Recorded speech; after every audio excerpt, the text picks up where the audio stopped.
కాంగ్రెస్ ప్రభుత్వం ప్రజాపాలనలో రేవంత్ రెడ్డి గారి సారథ్యంలో తెలంగాణ ప్రజలకు మంచి జరుగుతుంటే అది తెలంగాణ ప్రజలు బీఆర్ఎస్ పార్టీని ఎక్కడ మర్చిపోతారనే ఉద్దేశం కొద్దీ హరీష్ రావు గారు పిచ్చి పట్టినట్టు పిచ్చి ప్రేలాపనలు చేస్తూ సీఎం రేవంత్ రెడ్డి గారి మీద ఇష్టానుసారంగా మాట్లాడుకుంటూ మీడియా ముంగట ఇష్టానుసారం వ్యాఖ్యలు చేస్తుండు.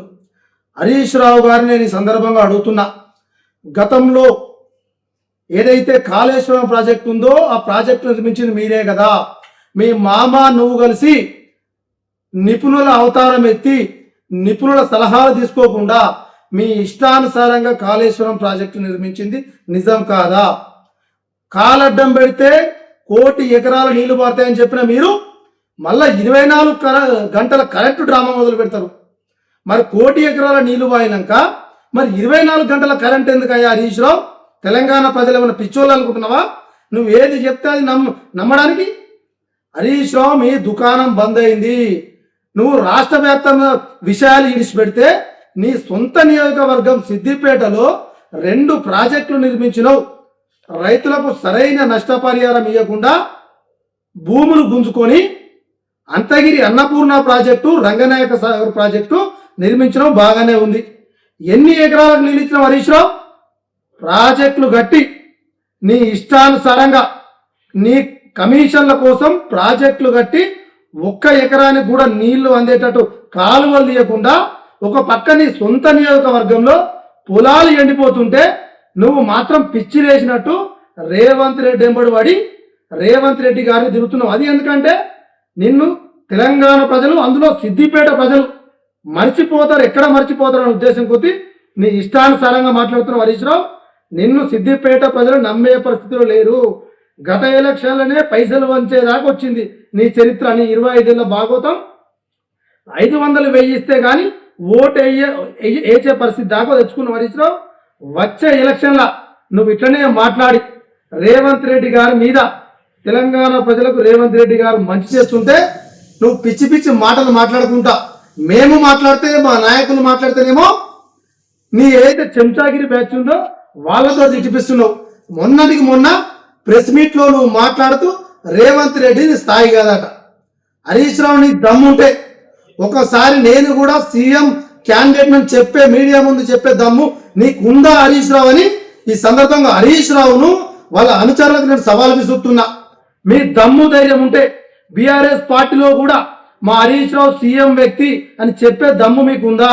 కాబోయే సీఎం అని చెప్పే దమ్ము మీకుందా? హరీష్ రావు నీది ఏంది నీ చరిత్ర?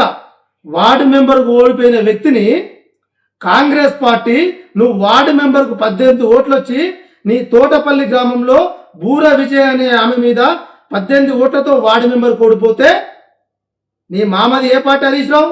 మొన్న మాట్లాడుతున్నావు కదా రేవంత్ రెడ్డి ఈ పార్టీలోకి వచ్చిండు. నీ మామది ఏ పార్టీ? NSUA యూత్ కాంగ్రెస్ కేలు వచ్చిండు నీ మామ. నీకు ఎక్కడ కాంగ్రెస్ పార్టీ నిన్ను ఎమ్మెల్యే కాకముందు నిన్ను మంత్రిని చేసింది మర్చిపోయినావు హరీష్ రావు. కాంగ్రెస్ పార్టీ అంటే గ్యారేజ్. కాంగ్రెస్ పార్టీలో లీడర్లు తయారవుతారు. నీలాగా నువ్వు సిద్దిపేట నియోజకవర్గం చూద్దాం, రాష్ట్ర వ్యాప్తం పక్కన పెట్టి ఒక్క లీడర్నైనా, 2nd క్లాస్ లీడర్ని ఎవరైనా ఎదగనిచ్చావా? మొత్తం తొక్కేసినావు కదా హరీష్ రావు. ఖబర్దారీ సందర్భంగా నేను తెలియజేస్తున్నా నీకు, ఈ సంస్కృతిని పిచ్చి పిచ్చి మాటలు మాట్లాడి రేవంత్ రెడ్డి గారి మీద ఇష్టానుసారంగా నువ్వు వాడు వీడని మాట్లాడితే మాకు కూడా అన్న అనొచ్చు, అరే అనొచ్చు. నెక్స్ట్ మాత్రం నిన్ను ఎక్కడ కూడా ఇంకొకసారి రేవంత్ రెడ్డి గారి మీద పిచ్చి పిచ్చి మాట్లాడితే నువ్వు ఫస్ట్ నీ నియోజకవర్గంలో గతంలో ఎక్కడ కాలువలు తవ్విను? మొన్నటికి మొన్న చిన్నకోడూరు మండలం మెట్టుపల్లి గ్రామంలో మొన్న నువ్వు తవ్విన అంత కొడితే 3 ఏళ్ల కింద తవ్విన కాలువనే. ఇక్కడ తుఫాన్ రాలేదు, వరదలు రాలేదు, ఏం భూకంపం రాలేదు, కానీ కాలువ మొత్తం కొట్టుకపోయింది. ఒక పక్క చెరకలపల్లి గ్రామంలో ఈ పక్క ప్రాజెక్ట్ ఉంటే అల్లిపూర్ కానీ, చెరకలపల్లి కానీ, కొత్తపల్లి కానీ, కమ్మర్లపల్లి కానీ, కాసరంపల్లి కానీ ఏ గ్రామాలకైనా నీళ్ళు ఇచ్చావా కాలువ ద్వారా? పక్కనే కదా, ఒక పక్క అన్నపూర్ణ ప్రాజెక్టు, ఇంకో పక్క గ్రామాలు, కూతవేడు దూరం కూడా లేదు, సుమారు 100-150 మీటర్లో నీళ్ళు ఇచ్చినావా ఎవరికైనా? దమ్ముంటే చర్చకు సిద్ధమా? నువ్వు ఎక్కడికి రమ్మంటావో చెప్పు. చిన్నకోడు అంబేద్కర్ చౌరస్తా దగ్గరికి వస్తావా? రాష్ట్ర వ్యాప్తంగా మాట్లాడగలరు హరీష్ రావు. నీ దమ్ము ధైర్యం ఉంటే నువ్వు గతంలో ఎక్కడ కాలువలు తవ్వి ఏ ఏ రైతుకు నీళ్ళు ఇచ్చినావు, ఏ చెరువుకు నీళ్ళు ఇచ్చినావో, ఎక్కడికి నువ్వు సిద్ధమా, నీ అనుచరులు సిద్ధమా? నువ్వు రా, మేము వస్తాం. మా రేవంత్ రెడ్డి అవసరం లేదు నీ స్థాయికి. నీ స్థాయి మర్చి మాట్లాడుతూ మా రేవంత్ రెడ్డి గారు ఒక ఇండిపెండెంట్ జెడ్పీటీసీ, ఒక ఎమ్మెల్సీ, ఒక ఎమ్మెల్యే, ఒక జాతీయ పార్టీకి పిసిసి ప్రెసిడెంట్ అయ్యిండు, ఇప్పుడు ముఖ్యమంత్రి అయ్యిండు. దేశంలోనే అతిపెద్ద కాన్స్టిట్యూన్సీ బల్కంగిరి అయినటువంటి దానికి ఎంపీ అయిన చరిత్ర మా రేవంత్ రెడ్డి గారి. ఇలా ముఖ్యమంత్రి నీ ముఖానికి అది ఉందా? ఇష్టానుసారం మాట్లాడుతున్నావు. ఖబర్దార్ హరీష్ రావు, ఇంకొకసారి మా ముఖ్యమంత్రి రేవంత్ రెడ్డి గారి మీద నీ ఇష్టానుసారంగా మాట్లాడితే మేము కూడా మాట్లాడాల్సి ఉంటుంది నీ మీద. మేము మా పార్టీ నాయకులు సైలెంట్ గా ఉండమని చెప్తున్నారు కాబట్టి మేము ఓ పద్ధతిలో ఉంటున్నాం.